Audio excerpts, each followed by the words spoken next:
এখনো অতিথিদের এই আম উপহার দেওয়া হয়। বাঙালিরা তো বটেই, ভিনদেশের মানুষও এই আমকে ভালোবাসার আদান প্রদানের জন্য ব্যবহার করেন।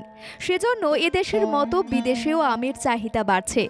গুণমানে শ্রেষ্ঠ মালদার আম রপ্তানি করা হচ্ছে বিদেশে।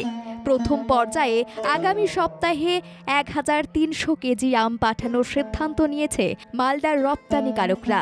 সেই আমের বেচা কেনা ভালো হলে পরবর্তীতে আরও আম পাঠানো হবে। ধাপে ধাপে আম বিক্রি বাড়ানো হবে বলে মালদা জেলা উদ্যান পালন দপ্তর জানিয়েছে।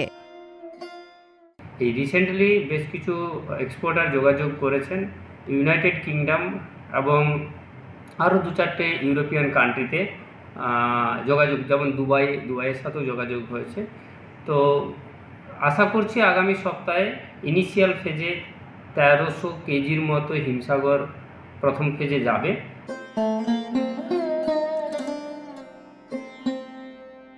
দুবছর আগে মালদার আম বিদেশে রপ্তানি হয়েছিল। বিভিন্ন কারণে গত বছর মালদার আম বিদেশে পাঠানো সম্ভব হয়নি।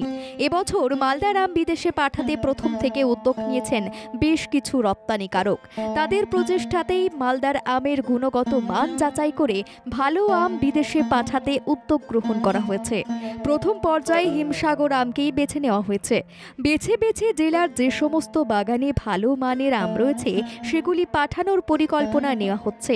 সবকিছু ঠিক থাকলে আগামী সপ্তাহের মধ্যেই প্রথম পর্যায়ের আম বিদেশে পাড়ি দেবে।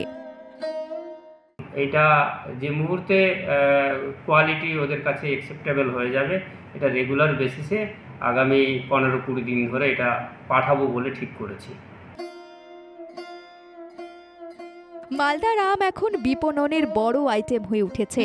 মালদার আম কার্যত আন্তর্জাতিক বাজারে জনপ্রিয় ব্র্যান্ড হয়ে উঠতে চলেছে।